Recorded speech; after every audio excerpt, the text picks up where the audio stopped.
ورحمة الله وبركاته. بسم الله الرحمن الرحيم. الحمد لله رب العالمين والصلاة والسلام على أشرف الأنبياء والمرسلين نبينا محمد وعلى آله وصحبه أجمعين. أما بعد فقد أرحب بكم مرة أخرى لحضور هذه السلسلة التي تحت عنوان مذاكرة الحديث النبوي الشريف في العقيدة والاتباع. Je répète ma bienvenue aux frères dans le cadre de l'étude de ce livre qui a pour titre L'aide-mémoire de tradition prophétique dans la croyance et le suivi du grand savant Cheikh Rabi' Umair al-Madkhali hafidahullah ta'ala. On a vu le premier hadith, الحديث الأول وكذلك الحديث الثاني. الحديث الأول التي كان تحت عنوان منهج الدعوة إلى الله, la méthodologie à suivre dans l'appel à Allah subhanahu wa ta'ala. C'est le hadith d'Ibn Abbas رضي الله عنهما أن رسول الله صلى الله عليه وسلم لما بعث معاذا إلى اليمن قال إنك تأتي قوما من أهل الكتاب إلى آخر الحديث. ثم أخذنا الحديث الثاني من هذه السلسلة الذي هو تحت عنوان فضل عقيدة التوحيد, le mérite, la vertu de la croyance de l'unicité. Et c'était le hadith de Ubadah ibn al-Samit رضي الله عنه أرضاه قال رسول الله صلى الله عليه وسلم من شهد أن لا إله إلا الله وحده لا شريك له وأن محمدا عبده ورسوله الحديث. فأنا أعطيكم مجالا إن شاء الله دقيقة أو دقيقتين حتى يقرأ بعضكم على بعض الحديث إذا كنتم قد حفظتموه وأنا أنصحكم بذلك. Donc je vais vous laisser 1 ou 2 minutes pour pouvoir vous réciter le hadith les uns aux autres en paire 2 par 2 si vous voulez ou 3 par 3, ça ne me dérange pas. Pour les frères qui l'ont étudié, comme on a dit, moi je n'ai pas interrogé, ce n'est pas de manière obligatoire, mais que je vous recommande vivement de les étudier. Il y en a 21 en tout, et c'est des hadiths qui sont très courts, où il y a beaucoup de sens. Donc je vous conseille vivement de les mémoriser, et vous retrouverez, Inch'Allah, à la fin des cours, avec 21 hadiths, dans la croyance et le suivi, tous authentiques, alhamdulillah, avec une mémorisation et une compréhension qui vous permettra, Inch'Allah, de les retenir et de les appliquer. Donc je vous laisse 1 ou 2 minutes, et puis on commence le 3e hadith. بإذن الله تعالى.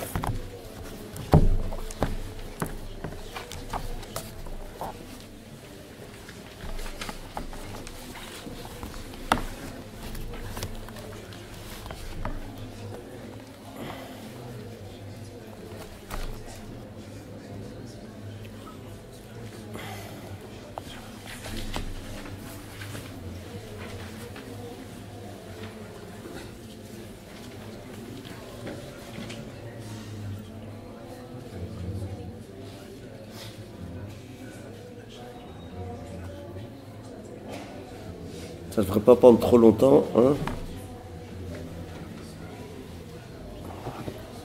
Ceux qui n'ont pas étudié peuvent toujours rattraper. Mais c'est pas, moi j'ai dit, j'interroge pas.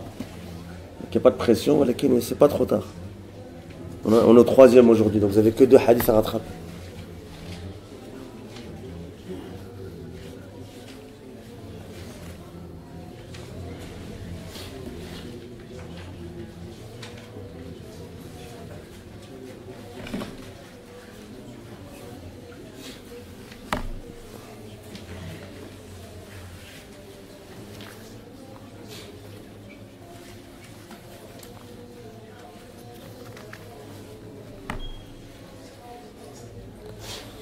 On va commencer le cours, ça devrait être suffisant. En général, on connaît le hadith, on ne le connaît pas. On le récite directement, ou ça veut dire que vous avez besoin de révision. Et je vous rappelle la parole du prophète alayhi salam, نضر الله امرأ سمع مقالتي فأداها كما سمعها أو كما قال عليه الصلاة والسلام. C'est un dua du prophète alayhi salam où il a dit نضر الله امرأ أي جعله ذا نضارة, qu'Allah embellisse, donne une belle apparence, embellisse quelqu'un qui entend ma parole, et tu la mémorises, et puis tu la conveilles, comme on dit en anglais, tu la transmets plutôt en français, tu la narres comme tu l'as entendu. Donc, et c'est pour ça que vous voyez que les gens du hadith, ils ont des beaux visages. Comme vous voyez par exemple Cheikh Rabi', hafidahullah, etc. Vous voyez nos ulama, subhanallah, ils ont des beaux visages. On demande à Allah subhanahu wa ta'ala qu'on rentre dans cette dua-là. Et donc essayez de mémoriser le hadith. Essayez toujours de mémoriser le hadith. Et alhamdulillah, on ne vous demande pas de mémoriser la chaîne de transmission, juste le rawi et le hadith, ils sont assez courts. Le 3e hadith, le hadith الثالث الذي تحته عنوان حق الله على العباد. Le droit d'Allah sur ses serviteurs. حق الله على العباد. عن معاذ بن جبل رضي الله عنه قال: كنت رديف النبي صلى الله عليه وسلم على حمار فقال لي: أتدري ما حق الله على العباد وما حق العباد على الله؟ قلت: الله ورسوله أعلم. قال: حق الله على العباد أن يعبدوه ولا يشركوا به شيئا، وحق العباد على الله أن لا يعذب من لا يشرك به شيئا. قلت: يا رسول الله أفلا أبشر الناس؟ قال: لا تبشرهم فيتكلوا. الحديث أخرجه البخاري في الصحيح كتاب اللباس، وكذلك مسلم في صحيحه كتاب الإيمان، والترمذي في الجامع أو في السنن كتاب الإيمان، وكذلك ابن ماجه في كتاب الزهد، وأحمد في المسند. Donc le hadith, il est le suivant, la traduction approximative du sens. D'après Mu'adh ibn Jabal, ce noble compagnon, on va s'attacher à étudier un petit peu de sa vie, de sa biographie. Car le grec, il dit: j'étais monté en croupe avec le prophète, c'est-à-dire à l'arrière du prophète, derrière le prophète, sur un âne, lorsqu'il me dit: sais-tu quel est le droit d'Allah sur ses serviteurs et quel est le droit des serviteurs sur Allah subhanahu wa ta'ala?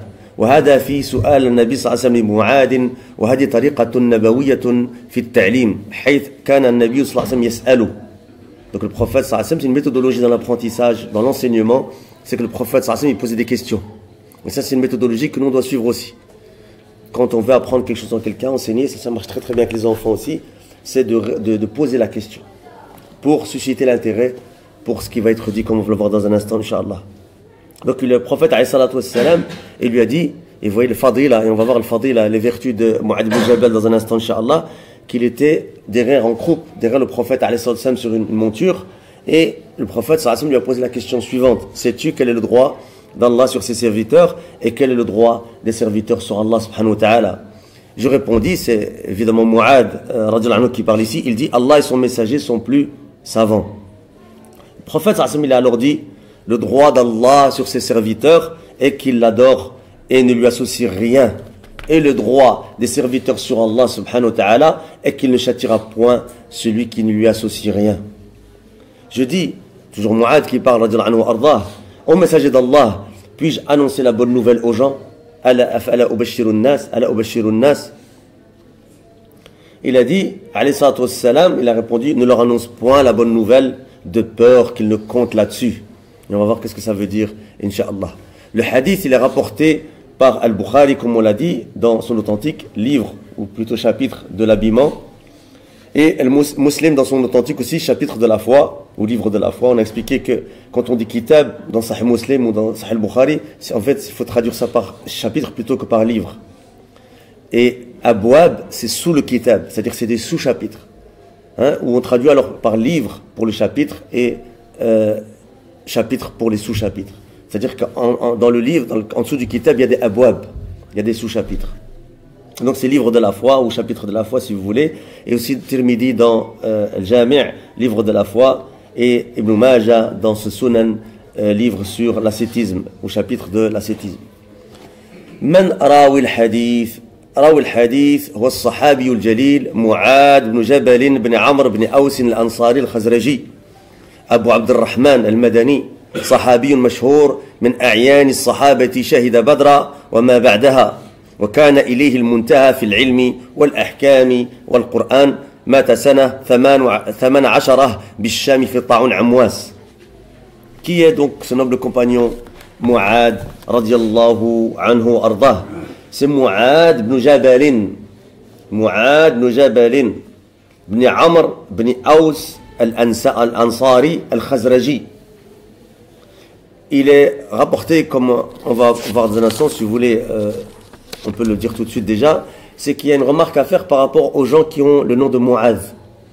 Il y a à peu près 24 personnes, تقريبا من يسمى بمعاذ نحو 24 شخصا ولا يجد منهم إلا معاذ بن جبل. Donc il y a 24 personnes qui sont appelées Mu'adh, mais Mu'adh ibn Jabal, il n'y en a que un. Comme ça, vous savez, Inch'Allah. Donc, là, yusamma Mu'ad bin Jabal, illa Mu'ad bin Jabal. Donc, ça, c'est une faïda par rapport au nom de Mu'ad bin Jabal, radiyallahu anhu. Il est médinois, madani, compagnon, célèbre parmi les compagnons. Il assista à la bataille de Badr. Et vous connaissez la vertu et le mérite des gens de Badr. Et celles qui ont suivi les autres batailles. C'est à lui que les gens revenaient de manière définitive dans la science et les jugements et le Coran. Il est décédé en l'an de 18 de l'Hégire, comme dit Cheikh Rabi' hafidhahullah, au Sham, lors de l'épidémie de peste de ce qu'on appelle Amwas. Amwas. Amwas, on peut traduire ça par Emmaüs. C'est une ville non loin de Jérusalem et renommée plus tard Nicopolis. Donc il est décédé radiyallahu anhu ardah, lors de cette épidémie à cette époque-là. Maintenant le mufradat, al-hadith, au tafsir al-mufradat, l'explication de certains des mots de vocabulaire qui sont utilisés ici. Il a dit kuntu radifa an-nabi sallallahu alayhi wa sallam ala himar. Radifa ayn rakiban khalfahu. Alors je vous rappelle le contexte et la raison pour laquelle Cheikh Rabi' il a écrit ce livre. Cheikh Rabi' كتب هذه الرسالة وألفها لطلاب العلم. Il a écrit pour des étudiants, aussi pour des enseignants. Donc, il a écrit avec un certain style. Et il y a une raison pour ça, et nous on doit profiter de cette raison de ça. نستفيد من طريقة الشيخ ربيع في تأليف هذه الرسالة المباركة بإذن الله تعالى. حيث ذكر العنوان, il a donné un titre, comme on a déjà dit, qui donne le sens déjà du hadith. ذكر العنوان والفقه في الترجمة. ثم ذكر الحديث براويه وكذلك ذكر ترجمة الراوي. Et donc il a rapporté le hadith avec son rapporteur, son narrateur. Il a en fait une biographie succincte et concise du narrateur. C'est-à-dire que nous maintenant on peut sortir avec la faïda, نأخذ ونستفيد بحيث أن نعرف موضوع الحديث, on connaît le sujet du hadith, ونحفظ الحديث, on mémorise le hadith avec le rapporteur, c'est suffisant. ثم ندرس مفردات الحديث, ensuite on apprend le vocabulaire du hadith, certains mots qui sont importants dans le hadith, comme radifa al-Nabi sallallahu alayhi wa sallam, et donc on étudie ces termes-là. C'est quoi radifa? Il a dit rakiban khalfah. C'est facile à retenir, rakiban khalfah. C'est-à-dire qu'il est monté derrière le prophète sallallahu alayhi wa sallam sur une monture. C'est tout ce que ça veut dire. Mais toi tu prends des mots de vocabulaire. Il y a toujours les frères francophones, ils se plaignent. يشتكي كثير من الإخوة الناطقين بالفرنسية من عدم إتقانهم للغة. ولكن كيف يتقنوا اللغة إن لم يكونوا يدرسوها؟ Ils se plaignent beaucoup de ne pas maîtriser la langue arabe. Mais comment ils vont la maîtriser s'ils ne l'étudient pas? C'est pas possible ça. Tu ne peux pas avoir quelque chose sans s'y mettre. C'est pas possible. Tu ne peux pas l'avoir. Il n'y a pas une pilule que tu vas aller acheter et tu vas connaître la langue arabe. Donc la langue arabe, elle se prend mot par mot, phrase par phrase, expression par expression. Il faut étudier, il faut travailler, etc. Je recommande toujours aux débutants d'avoir minimum, vraiment les débutants, il faut faire 3-4 heures par jour d'arabe minimum. Ça c'est minimum. Yani dans ta journée, après ça dépend comment tu travailles, ça dépend comment tu t'organises. Au plus tu es efficace, au moins tu as besoin de temps. Au plus tu le fais, au moins tu auras besoin de temps. Au plus tu vas se faire. D'accord? C'est parce que tu auras l'habitude, tu vas avoir des techniques, etc. etc. Ah mais si tu dis jamais, et que tu fais jamais rien, évidemment le premier jour tu vas avoir difficile. إلا أن يشاء الله سوف الله عز وجل te donne tawfiq, alhamdulillah, à ce moment-là, alhamdulillah, tout. Allah facilite à qui il veut, subhanahu wa ta'ala, ce qu'il veut, subhanahu wa ta'ala. ولكن il y a une notion à comprendre, c'est qu'il y a un travail à faire. On vit dans une époque, نحن نعيش في عصر الناس يحبون فيه السهولة. كل شيء بسرعة، حتى الأكل يسمى بالأكل السريع. Même les fast food, on appelle ça fast. Tout doit être fast, vite. أخي العين, c'est pas McDonald's. Tu vas pas vite au driving, on te sert, tu t'énerves même avant que tu n'as pas fini de commander, que tu es déjà à la caisse, tu es déjà en train de t'énerver que tu n'ont pas servi. D'accord? Donc ça ne marche pas comme ça. إنما العلم بالتعلم والحلم بالتحلم ولا ينال العلم براحة الجسد. Comme l'a rapporté l'imam Muslim avec un athar sahih. C'est quoi? C'est la science n'est pas possible avec le repos du corps. Donc il faut travailler, toujours avoir un calepin sur soi, un petit cahier, etc. Noter des mots de vocabulaire qu'on prend dans les cours, etc. Aussi une bonne chose, c'est de faire le plus vite possible, de travailler le plus vite possible pour avoir de quoi au moins lire des livres en arabe. يعني تتعلم بسرعة، تتعلم يعني تجتهد وتشمر عن ساعد الجد. Tu fais tous les efforts que tu veux pour au moins حتى تكون لك المستوى الأساسي حتى تبدأ في قراءة كتب العلماء باللغة العربية. Après ça s'accélère. Après c'est plus facile. Dès que tu as une base عندك الأساس حتى تفهم خطب العلماء ودروس العلماء ومحاضرات العلماء وتقرأ كتب العلماء. وإن لم تفهم كل شيء, tu comprends pas tout, mais au moins tu comprends un peu. Tu comprends un peu. Et puis après, avec le temps, tu peux... Parce qu'il faut à un moment lâcher la langue française. Et puis à un moment, tu vas lâcher aussi les dictionnaires français. Tu vas chercher dans les dictionnaires arabes. D'accord? Il y a le Mu'jam al-Wasit, par exemple. Il y a le Qamus al-Muhit. C'est des dictionnaires en un volume. Ils te donnent tout de suite le mot en arabe, son sens en arabe. Et là, tu vas prendre beaucoup de vocabulaire. Beaucoup de vocabulaire. Beaucoup lire aussi, s'exposer à la langue, écouter les doros.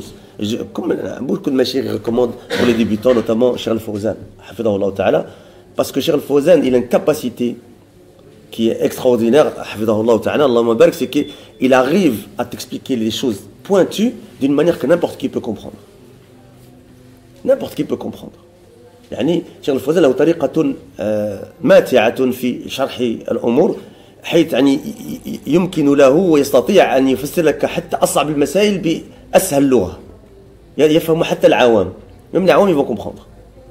Donc vraiment Cheikh Al-Fawzan, ses durous, que ce soit dans l'aqida ou autre, etc., et prendre du vocabulaire, prendre du vocabulaire, المفردات, prendre. Donc ici il dit radifa, donc toi tu comprends que c'est rakiban khalfah. ثم يقول حق الله على العباد هو ما يستحق عليهم من العبادة والطاعة. C'est quoi ici? Il dit حق الله على العباد, le droit d'Allah sur ses serviteurs ou sur les serviteurs, c'est le droit d'Allah sur ses serviteurs, le droit d'obéissance et d'adoration que lui revient sur eux. حق العباد على الله واستحقاق إنعام وفضل. On va revenir là-dessus إن وسوف نبين ذلك بإذن الله تعالى. وهو جعل ذلك على نفسه تفضلا وإحسانا على الموحدين المخلصين وليس على الله حق واجب بالعقل كما تزعم المعتزلة. Donc حق العباد على الله.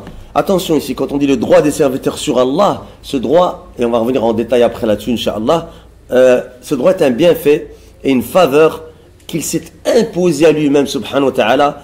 Pourquoi? Parce qu'il n'y a rien qu'obligatoire à Allah, subhanahu wa ta'ala, par générosité de sa part, subhanahu wa ta'ala, par grâce de sa part, subhanahu wa ta'ala, par bienfaisance de sa part, subhanahu wa ta'ala, envers ceux qui sont sur l'unicité et sincères, et ce n'est aucunement un droit rendu obligatoire par la logique, comme le prétend la secte égarée des Mu'tazila.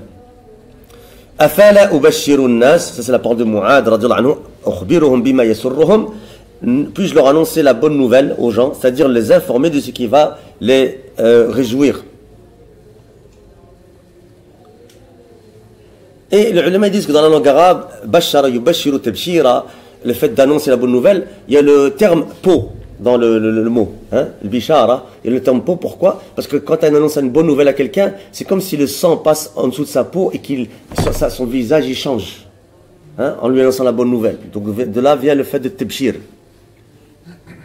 Ensuite, on a dit ici, yattakilu, c'est-à-dire qu'il ne compte que sur cela. Qal yattakilu ay ya'tamidu, c'est-à-dire qu'il ne compte que sur cela et donc il délaisse les actions. Donc le prophète lui dit de ne pas annoncer aux gens de peur qu'ils se basent sur ce hadith et qu'ils délaissent les actions et ne fassent pas ce qu'il faut faire en termes d'action. On va le voir dans un instant qu'est-ce que ça veut dire.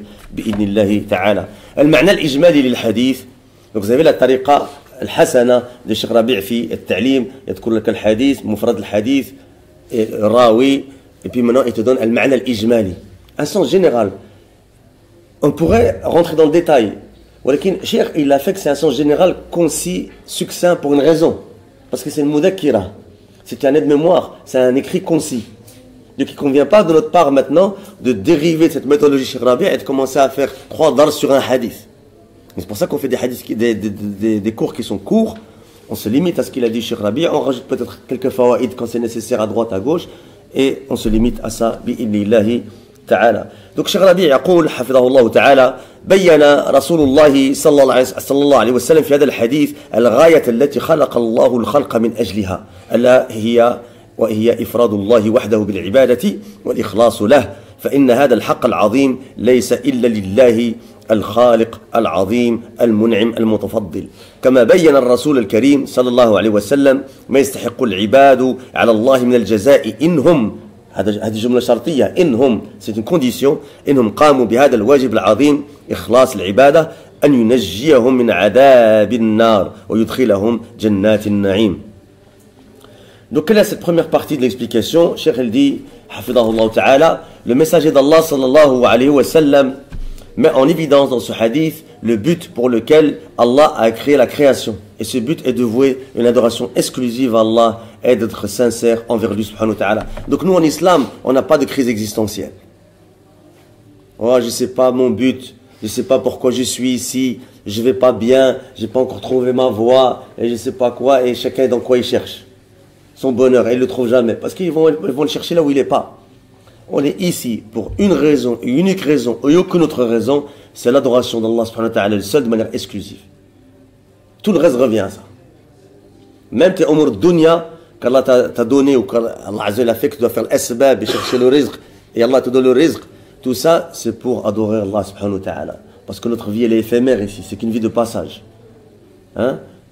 Donc la vie éternelle, elle est dans l'au-delà, et on demande à Allah subhanahu wa ta'ala qui nous accorde le firdaus al-a'la bi hisab wa la adab. Donc ici, Cheikh il dit, et ce droit immense n'appartient qu'à Allah subhanahu wa ta'ala, le créateur, le généreux, celui qui accorde les bienfaits subhanahu wa ta'ala. De même, nous a montré dans ce hadith que les serviteurs ont comme droit de récompense envers Allah, mais si, vous savez, c'est une phrase conditionnelle, il y a une condition, hada shart, s'ils s'acquittent de cette immense obligation qui est de vouer une adoration sincère, exclusive à Allah subhanahu wa ta'ala. Quelle est cette récompense? Si la condition est là, quelle est cette récompense? Et qu'il les sauve du châtiment du feu. Donc c'est pas une récompense qui est moindre. Et qu'il les fasse entrer dans les jardins du paradis. Et c'est ça le but. C'est ça le but du Sirat al-Mustaqim. Le Sirat al-Mustaqim, il va t'amener où? Bi'idnillah ta'ala, il va t'amener où? Il va t'amener là. C'est-à-dire à être écarté du feu et à rentrer au paradis. Bi'idnillah jannat na'im, bi'idnillah ta'ala. Il n'y a pas d'autre voie, comme dit Cheikh Al-Albani, rahimahullah. Les gens lui ont dit, ya Cheikh, mais la voie elle est longue, quand il a parlé du hadith, et puis où le prophète il a tracé un trait au sol, hein, comme l'a rapporté le Hakim dans le Mustadrak, et puis il a tracé des petits traits à droite et à gauche. Il faut savoir que les petits traits, ils partent du grand trait. Donc les ulama ont expliqué que tout le monde revendique le Coran et la Sunna. Mais là où la divergence s'est faite, c'est fahmi sahaba. Et puis il a resté le verset, il a dit, عليه الصلاة والسلام, la parole d'Allah, وَأَنَّ هَذَا صِرَاطِ مُسْتَقِيمًا فَاتَّبِعُوهُ وَلَا تَتَّبِعُوا السُّبُلَ فَتَفَرَّقَ بِكُمْ عَنْ سَبِيلِهِ ذَلِكُمْ وَصَّاكُمْ بِهِ لَعَلَّكُمْ تَتَّقُونَ. Certes, voilà mon chemin dans toute sa rectitude, droit dans toute sa rectitude. Suivez-le, un ordre d'Allah subhanahu wa ta'ala, suivez l'interdiction. Amr thumma nahi. Fattabi'u, c'est un ordre d'Allah subhanahu wa ta'ala, amr. Et puis après, il y a une interdiction. وَلَا تَتَّبِعُوا السُّبُلَ فَتَفَرَّقَ بِكُمْ عَنْ سَبِيلِهِ. Il ne faut pas dévier du chemin. Les gens lui ont dit, mais le chemin, il est long. Ils ont dit, Cheikh Al-Albani, la tariq tawil. Il a dit, نعم, لكن الوحيد الذي يوصلك. Elle a dit, c'est le seul qui va t'amener au but. Donc, nous, on n'a pas de manière courte, éphémère, des raccourcis ou les shihaza. Tu vas raccourcir, tu vas te prendre un mur. Hein? Ça, c'est une image. Ici, ça peut être un nar ou al-'udhu billah. Tu vas arriver là où il faut arriver, il faut prendre la voie qui va t'amener, il n'y a pas d'autre voie. Tu n'as pas le choix. Il faut retirer cette notion comme ça, des fois que les kuffars, surtout l'école de la République, ils nous ont mis, moi j'ai pas grandi en France, mais dans d'autres pays, etc., ils mettent, tu as le droit de tout critiquer, tu as la libre pensée, le libre arbitre, mais tu es salafi, mais tu as tes restrictions. Tu prends pas tout. Tu prends ce qui t'arrange. Là, l'islam kamil lillah subhanahu wa ta'ala, c'est la soumission complète à Allah subhanahu wa ta'ala. Que tu comprennes, que tu ne comprennes pas, fais confiance aux ulama. Allah Azza wa Jalla a divisé les gens en deux catégories, ceux qui savent et ceux qui ne savent pas. Ahlul dhikr et ceux qui ne savent pas. Comme l'a dit Cheikh Al-Albani, il a dit, là c'était le verset, فَاسْأَلُوا أَهْلَ الذِّكْرِ إِن كُنتُمْ لَا تَعْلَمُونَ. Cheikh Al-Albani قال فقسم الله العباد إلى قسمين الذين يعلمون فعليهم الجواب والذين لا يعلمون فعليهم السؤال. Ceux qui ne savent pas, ils demandent. C'est ça leur obligation. Et l'obligation des gens qui savent, c'est de répondre. Il n'y a pas une troisième voie. D'accord? Donc nous, on doit suivre, surtout dans le fitan, pour revenir au kibar. C'est même pas aux gens de science, pour revenir au kibar, et uniquement au kibar, dans les fitan, on renseigne la science comme Allah Azza wa Jalla nous l'a ordonné dans le Coran, et comme ça a été établi par nos savants. Jazahumullahu khaira. Donc ici, il dit, وَهَذَا أَمْرٌ يُسَرُّ بِهِ الْمُؤْمِنِ ويستبشر به لهذا قال معاذ يستأذن النبي صلى الله عليه وسلم أفلا أبشر الناس ولكن الرسول صلى الله عليه وسلم نهى معاذا عن ذلك لمصلحة أمته وحبا منه أن يجدوا في العمل وفيما يقربه من الله ويتنافسوا فيه لينالوا بهذا الجد والجهاد والتنافس الدرجات العالية عند الله سبحانه وتعالى. وعلى العكس من ذلك لو تقاعسوا عن العمل واتكوا على مثل هذا الوعد فإنهم سوف يفوتهم خير كثير وأجر كبير. Et ceci réjouit le croyant. Et le fait d'espérer, c'est pour cela. Et le fait espérer, pardon. Et le fait espérer. C'est-à-dire que ça te réjouit, ça te fait espérer. Et c'est pour ça que Mu'ad, il a demandé la permission d'abord au prophète d'annoncer la bonne nouvelle. Mais le messager d'Allah, il a interdit à Mu'ad de le faire pour le bien de sa communauté. Et après, évidemment, Mu'ad, il a rapporté le hadith. Parce qu'il fallait rapporter le hadith. Hein? Mais il lui a dit de le faire pour le bien de sa communauté et par amour envers eux. Et pour qu'ils se surpassent dans les actions.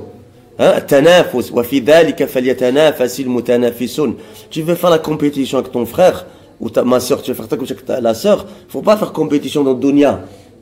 تنافس لا يكون في أمور الدنيا تنافس يكون في الأمور الآخرة. Ah lui il a acheté un appartement, moi j'ai rien, la femme elle lui met la pression, t'as vu, le frère il a acheté masha'Allah un appartement, etc. Ah ils ont une nouvelle voiture, ils ont 2025 ou la 2004, nous on a encore une vieille voiture, ah ils ont une Audi, nous on a encore une vieille Peugeot, etc. etc. On commence à mettre la pression. Hein? C'est pas là-dedans que la compétition elle doit être. Non, c'est fil khair, sans jalousie. Parce que si Allah Azza wa Jalla, la jalousie dans le bon sens du terme, c'est-à-dire que tu veux ce qu'Allah Azza wa Jalla donne à ton frère, mais tu ne veux pas qu'Allah lui retire non plus. Tarbituhu, le ghibta on appelle ça. C'est pas le hasad. Le hasad c'est que, tu vois ton frère, il a l'ilm, il a le Coran, masha'Allah, c'est pas que tu veux qu'Allah Azza wa Jalla lui retire cela, a'udhu billah. Attention, tu dois croire au qadar et tu dois l'accepter. Tu dois l'accepter, tu dois te soumettre à la volonté d'Allah subhanahu wa ta'ala. Mais tu es content pour ton frère, mais toi aussi tu veux, parce que tu veux le khair aussi, ça c'est pas un mal. Et c'est là-dedans qu'il faut se motiver. Hein? Et peut-être que tu lui poses la question, tu dis, Allahumma barak t'es hamil kitab Allah Azza wa Jal, tu connais tout le Coran alors que tu as grandi en France comme moi, comment tu as fait? Explique-moi, comment tu es arrivé à ça? J'aimerais apprendre de toi, barakallahu fik, et qu'Allah te rajoute en khair.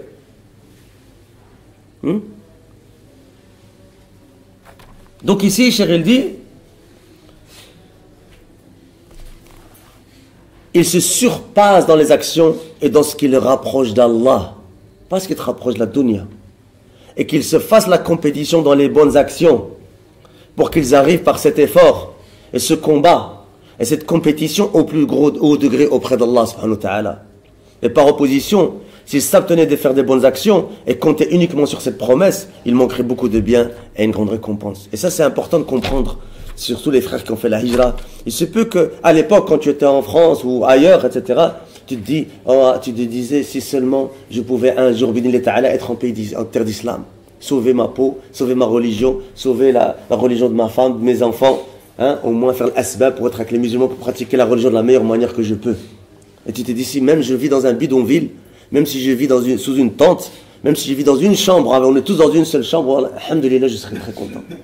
Et puis peut-être qu'Allah te facilite de venir.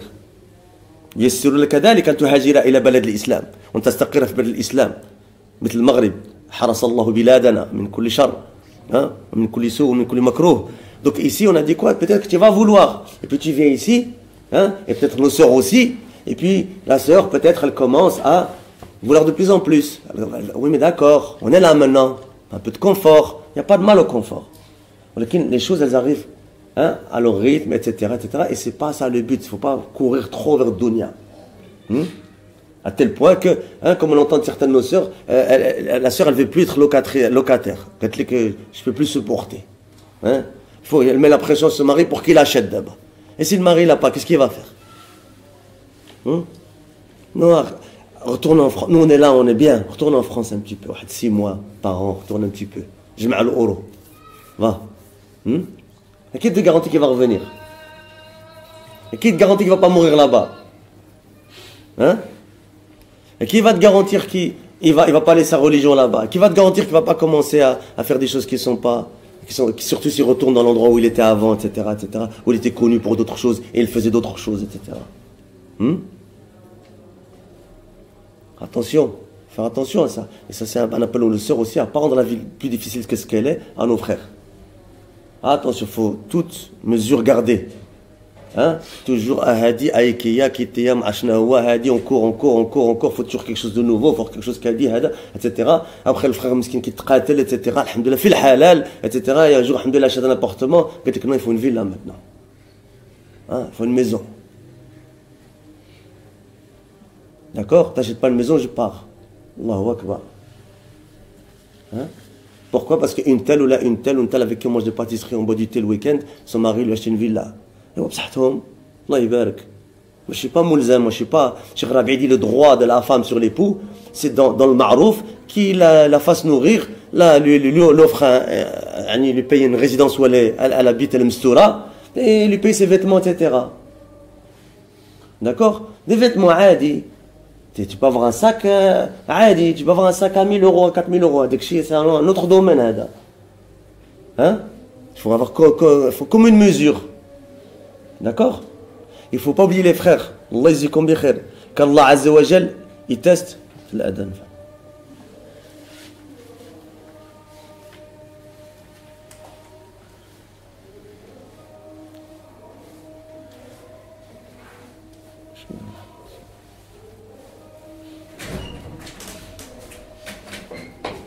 Rien que d'entendre ce adhan, ça vaut la peine de faire la hijra.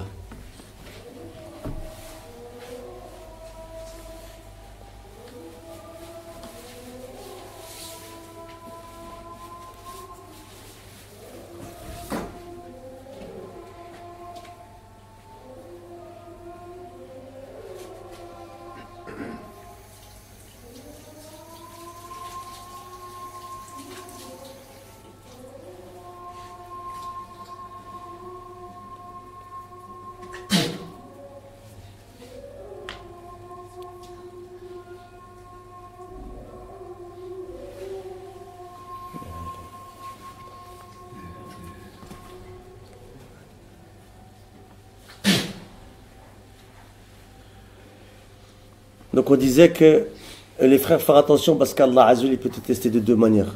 قد يبتليك الله عز وجل باليسر وكذلك قد Allah Azza wa Jal peut te tester dans la facilité et peut aussi te tester dans la difficulté. Tu peux avoir difficile et des fois d'autres moments il peut te rendre des choses faciles. Il peut te donner beaucoup pour voir comment tu vas. Hein? C'est-à-dire c'est un test. Qu'est-ce que tu vas faire avec ni'ma d'Allah Azza wa Jal qui t'a donné? Est-ce que tu vas l'utiliser dans ta'at Allah Azza wa Jal ou est-ce que tu vas commencer à dévier? Tu viens en bilad de l'islam, masha'Allah, tu commences à faire une tijara, Allahumma barak, etc. Allah Azza wa Jal met le baraka dedans, tu commences à avoir des moyens, tu commences à en avoir deux, peut-être trois, tu commences à avoir des moyens, etc. Tu commences à vouloir des grosses voitures, tu commences à bouger, à faire des projets, etc. Hein? Et puis voilà, de moins en moins à la mosquée, de moins en moins dans les doros, de moins en moins, etc. Jusqu'à qu'on a entendu parler même de certains frères qui, quand ils ont reçu un héritage, ils ont complètement arrêté de pratiquer, complètement. Alors qu'ils étaient en terre d'islam, alhamdoulilah, ala sunnah, alhamdoulilah, etc. Et maintenant, ils sont dans les endroits qui sont connus pour le char. Hein? Ça arrive. C'est pour ça, quoi que tu fasses, même si tu estimes, il ne faut jamais estimer que tu fais bien, tu essaies d'aller au masjid, tu essaies d'aller au doros, tu essaies de faire le Coran, tu essaies de tlab l'ilm, etc. Ah, attention, toujours nadrat al-taqsir. Le docteur Abdillah, il répète souvent la vers de poésie de l'Imam Sa'di, rahimahullah, dans Mandumat al-Sir ilallah wa ad-Dar al-Akhirah. Parmi les caractéristiques des gens qui sont dans le bon cheminement, c'est qu'ils voient toujours ru'yat al-taqsir. Ils voient toujours qu'ils ont un manquement. Da'iman wa abada. Toujours tu t'estimes que tu as un manquement. Toujours. Attention, toujours tu as peur. Et si tu fais quelque chose de bien, c'est Allah qui t'a voulu ce bien-là. Attention, c'est pas toi. Toi, tu as juste fait l'asbab, c'est tout. Allah Azza wa Jal, il t'a accordé ce bien-là. Donc, faire attention de toujours garder pourquoi on est ici. C'est quoi le but ici? C'est d'adorer Allah subhanahu wa ta'ala de la meilleure manière possible. Barakallahu fikum. Donc, les enseignements tirés de ce hadith, c'est le fawaid ma'khouda min al-hadith. أولا حكمة رسول الله صلى الله عليه وسلم في التعليم حيث افتتح هذا التعليم بالسؤال يكون أوقع في النفس وأبلغ في فهم المتعلم Premier enseignement, la sagesse de l'envoyé d'Allah sallallahu alayhi wa sallam dans l'enseignement, car il a amorcé cet enseignement en posant une question pour que l'enseignement s'ancre dans l'esprit et soit plus explicite à la compréhension de l'élève, comme on l'a dit précédemment. وفيه تواضع رسول الله صلى الله عليه وسلم وحسن أخلاقه حيث يركب الحمار ويردف أصحابه على مركوبه. La modestie de l'envoyé d'Allah sallallahu alayhi wa sallam et son bon comportement dans le fait de chevaucher un âne et de prendre en croupe ses compagnons sur sa monture. ثالثا وفيه بيان أعظم حقوق الله على عباده ألا وهو توحيد الله وإفراده بالعبادة وحده. La mise en évidence du plus important des droits d'Allah sur ses serviteurs, c'est de lui vouer une adoration exclusive, comme on l'a dit, et de l'adorer lui uniquement, subhanahu wa ta'ala. Quatrièmement, وفيه تفضل الله على عباده بأحسن الجزاء على أداء هذا الحق. La grâce d'Allah envers ses serviteurs, en leur accordant la meilleure des récompenses pour ceux qui s'acquittent de ce droit. Cinquièmement, فيه استحباب بشارة المسلم بما يسره.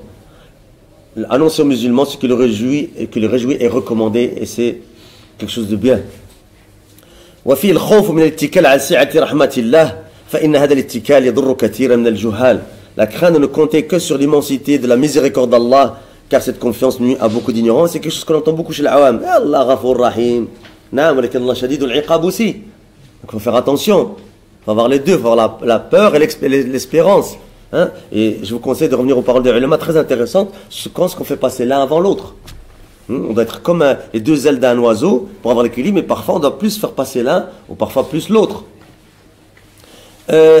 Juste 1 ou 2 minutes en plus, je voulais vous rapporter quelques points en plus par rapport à, notamment à Mu'ad ibn Jabal radiallahu anhu ardah.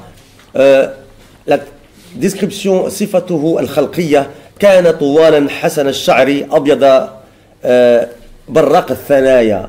Mu'ad ibn Jabal, il était grand de taille, il était blanc de peau, il avait des beaux cheveux et il avait ce qu'on appelle, il était barraq al-thanaya. Les ulama ils expliquent ça de différentes manières, soit qu'il avait les dents blanches, soit qu'il était quelqu'un qui souriait beaucoup. D'accord? Aussi par rapport à Mu'ad ibn Jabal radiallahu anhu wa ardah,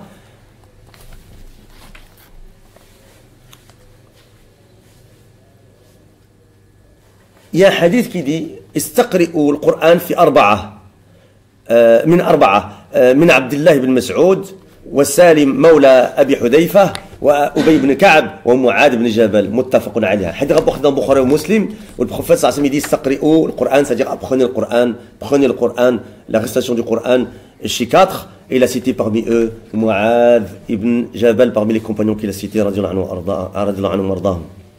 Un autre hadith أرحم أمتي بأمتي أبو بكر وأشدهم في دين الله عمر وأصدقهم حياء عثمان وأفرضهم زيد بن ثابت وأقرأهم أبي بن كعب وأعلم بالحلال والحرام معاذ بن جبل وإن لكل أمة أمينا وأمين هذه الأمة أبو عبيدة بن الجراح.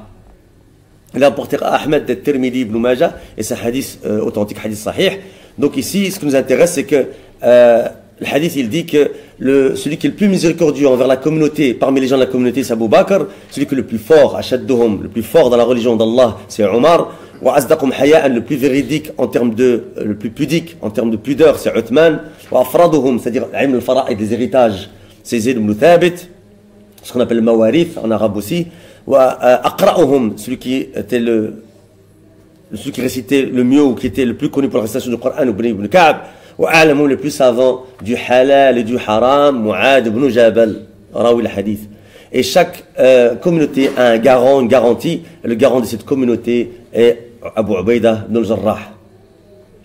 Abdullah ibn Mas'ud il a rapporté عن عبد الله بن مسعود رضي الله عنه قال كنا نشبه بإبراهيم عليه السلام. Abdullah ibn Mas'ud il a dit sur Mu'ad ibn Jabal, nous le comparions à Ibrahim عليه السلام. إن إبراهيم كان أمة قانتا لله, par rapport au verset du Coran. فالأمة معلم الخير. Pourquoi? Parce que l'umma dans le verset ici, c'est celui qui apprend les gens, on traduit par guide, imam, mais c'est celui qui apprend aux gens le bien.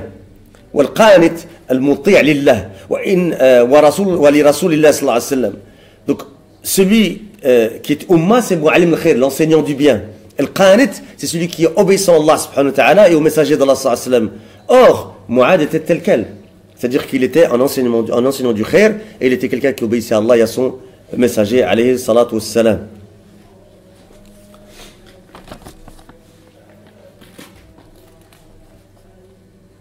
aussi par rapport au fait qu'il était radif, le Nabi sallallahu alayhi wa sallam, dans une version de Sahih Muslim, il est marqué que Laysa bayni wa baynahu illa mu'akhirat ar-rahl. C'est-à-dire qu'entre moi, j'étais derrière le prophète sallallahu alayhi wa sallam, et entre moi et lui, il n'y avait que le pommeau de la selle du prophète. C'est-à-dire qu'il était très proche du prophète alayhi sallam. Et il a dit ça, les ulama ont expliqué, il a dit arada bidhalika المبالغة في شدة قربه ليكون أوقع في نفس السامع أنه ضابط لما رواه. Il a rapporté qu'il était très proche du prophète sallallahu alayhi wa sallam, et la faïda qu'il a rapporté ça, c'est pour que ce soit plus fort dans l'esprit de celui qui entend le hadith, il a bien maîtrisé le hadith, qu'il l'a bien entendu, parce qu'il était vraiment très proche du prophète alayhi salatu wassalam. Pour que celle qui l'écoute, il a encore plus de certitude par rapport à ce qui était dit. Alors, une dernière faïda importante, faïda al-akhira, al-muradu bil-ibada. Quel est le sens de l'ibada ici dont on a parlé?